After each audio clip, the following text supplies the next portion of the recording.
Welcome to Simply Explained English. I am Lisa. And I am Eric. If you improve your English easily, this podcast is perfect for you. So, let's get started and make English learning easy. What are the words today, Eric? The first word today is modest. Then we will continue with gradually and to isolate. Then to show up. And the final one is no matter what, when, why, etc. Okay, let's start with the first word, Eric. The first word is modest. Modest. Modest. Modest is an adjective. It describes someone who does not talk too much about their abilities or achievements. A modest person does not brag or show off. For example, if you do something very well but don't tell everyone about it, you are being modest. Exactly, Eric. When we say someone is modest, we mean they are humble, not too proud, and don't try to get too much attention. Let's look at some example sentences to understand it better. All right, here's the first example sentence. Even though she won the race, she was very modest about it. And what does that mean, Eric? It means that even though she was the winner, she didn't talk too much about her success. She was humble and didn't brag or show off about winning. Great explanation. Here's another example. He has a modest home in the countryside. It means that he has a small and simple house in the countryside. It's not a big or fancy house, it's plain and humble, as the word modest suggests. That's right. It's a good word to use when we want to describe something that is not too big, not too showy, and very simple or humble. Now, let's move on to a short dialogue using modest. Did you know that Mark donated a lot of money to the school? Really? I didn't know that. He's so modest. He never talks about what he does. Yes, he is. He always stays quiet about his good deeds. That's what I like about him. He's modest, even though he has done so much. I hope that dialogue helps our listeners see how modest is used in everyday conversation. So, Eric, would you say modest is a common word in English? I think it's quite common, especially when talking about people's behavior, describing places or things. It's a word that's polite and kind to use. You can also use it in casual conversations. That's true. It's a very positive word to use when you want to describe someone in a nice way. Exactly. It shows respect for people who are humble and not too proud. So, remember everyone, modest is a great word to describe someone who doesn't show off or something that is simple and humble. Good summary, Eric. Okay, let's move on to our next word. The next word is gradually. Gradually. Gradually. Gradually is an adverb. It means slowly, step by step, or little by little. When something happens gradually, it happens over time, not all at once. For example, if you are learning a new language, you improve gradually as you practice more. That's right, Eric. Gradually is used to describe things that change slowly over time, not suddenly. Eric, would you like to give the first example? Sure. Here's the first example sentence. The weather gradually became warmer as spring arrived. It means that the weather didn't suddenly become warm. It slowly changed and got warmer step by step, and then spring came. Here's another example. She gradually improved her cooking skills by practicing every day. It means that she got better at cooking slowly over time. She didn't become a great cook in one day. She practiced every day and her skills got better little by little. Good job, Lisa. It helps us describe actions that happen step by step. Now, let's move on to a short dialogue using gradually. A want to learn to play the guitar, but it seems so hard. Don't worry, Sam. If you practice a little every day, you will gradually get better. Really? So I just need to keep practicing? Yes, gradually you will see progress. Just be patient. I hope that dialogue helps our listeners understand how gradually is used in everyday conversation. Yes, it's a great word to describe things that change or improve step by step. So, Eric, do you think gradually is a common word in English? I think it's quite common, especially when we talk about learning, improving, or changes that don't happen quickly. It's a useful word to show that something takes time. Right. And it can be used in both formal and informal situations. For example, you can say, he gradually became more confident in a conversation, or a formal report. That's true. It's a helpful word when you want to express slow progress. So everyone, remember that gradually is a great word to describe slow, step-by-step changes over time. Good summary, Eric. Okay, let's move on to the next word. Okay, Lisa. Our next word is isolate. Isolate. Isolate. Isolate is a verb. It means to keep something or someone separate from others. Yes, and isolate can also mean to keep someone alone, away from social contact or connection. Good point, Lisa. And isolate is often followed by the preposition from. For example, isolate from others or isolate from the group. Let's give some example sentences. I'll start. My example sentence is, during the pandemic, many people had to isolate at home. This means that people have to stay at home, away from others, to prevent the spread of the virus. Exactly. Now, my example. The scientist isolated the cells in the lab for a special study. It means that the scientist kept the cells separate from other things in the lab. They were put in a special place, away from everything else, to study them carefully. Good example, Eric. Now, let's listen to a short dialogue that uses the word isolate.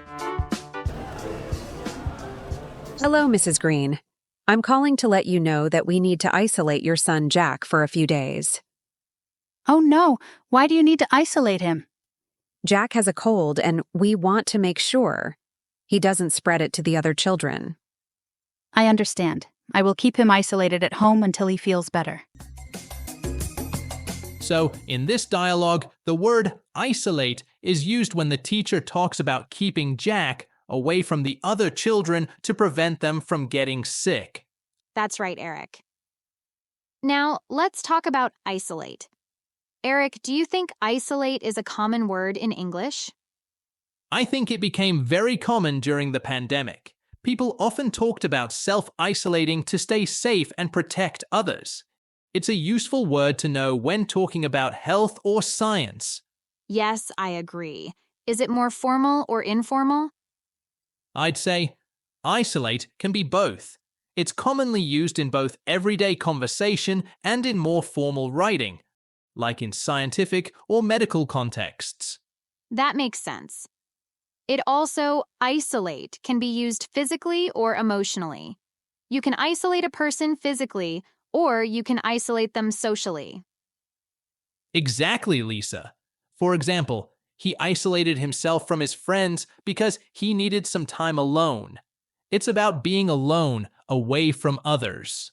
So, to our listeners, you can use isolate when talking about keeping things or people separate. It's a great word to expand your vocabulary.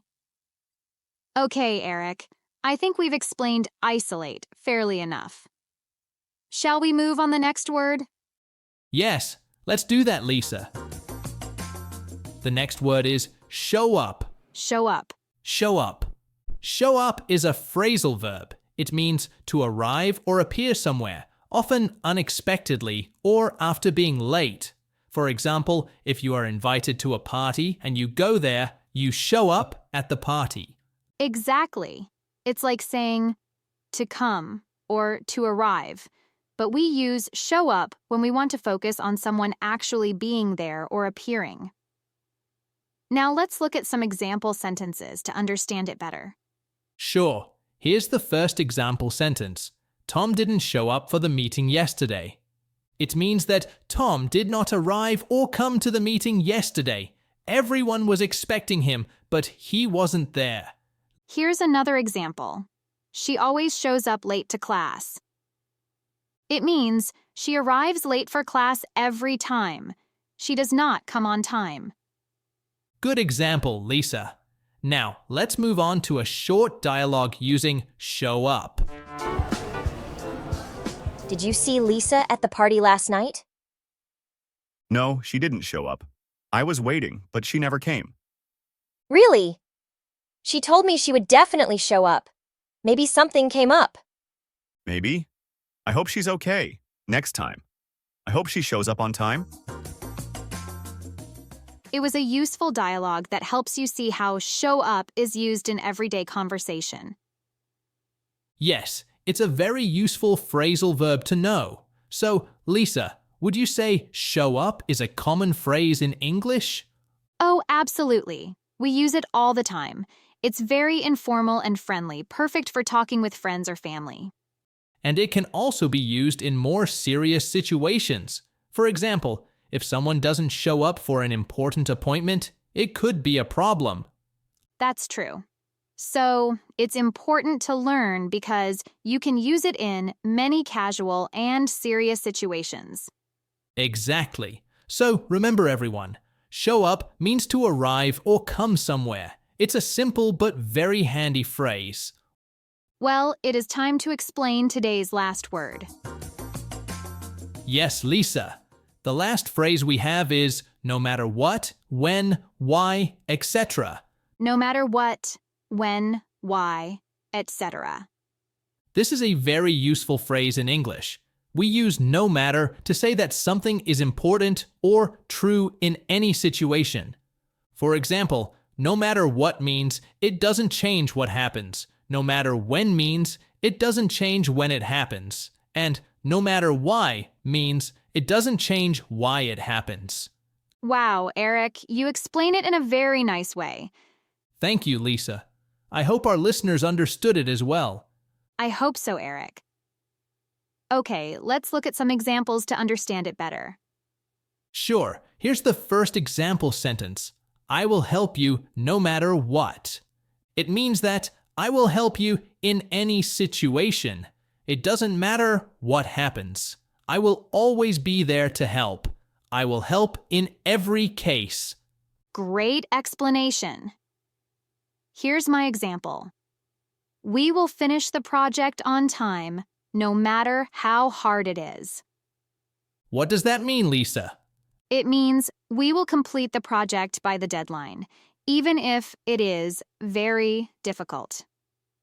Good job, Lisa. And there's a small grammar point here. After no matter, we use words like what, when, where, who, how, or why to show different situations. This is a fixed structure, and it always comes with these question words. Exactly. It's a strong way to say something will happen in any condition. Now, let's move on to a short dialogue using no matter what. We have to complete this project by Friday. Yes, and we will do it, no matter what. That's right. No matter how tired we are, we must keep working until it's done. Agreed. Let's make sure we finish it on time, no matter what happens. It was a really good dialogue. I liked it very much. You can see how no matter what is used in conversation to show determination or a strong decision. Yes, it's a very strong phrase to show commitment. So, Lisa, do you think no matter what is a common phrase in English? Definitely. It's very common in both spoken and written English. It's a bit informal, so we often use it in daily conversations with friends or family. And it's very useful when you want to show that you are sure about something, like saying, I'll be there no matter what. It shows you really mean it. So, no matter what, shows strong decisions or determination in any situation. Yes, Lisa. Well, I think we have reached the end of today's episode. Unfortunately, yes. I hope our listeners have learned new words today. I hope so, Lisa. Okay, thanks for listening. Don't forget to study today's words. You're doing great. See you next time. Bye.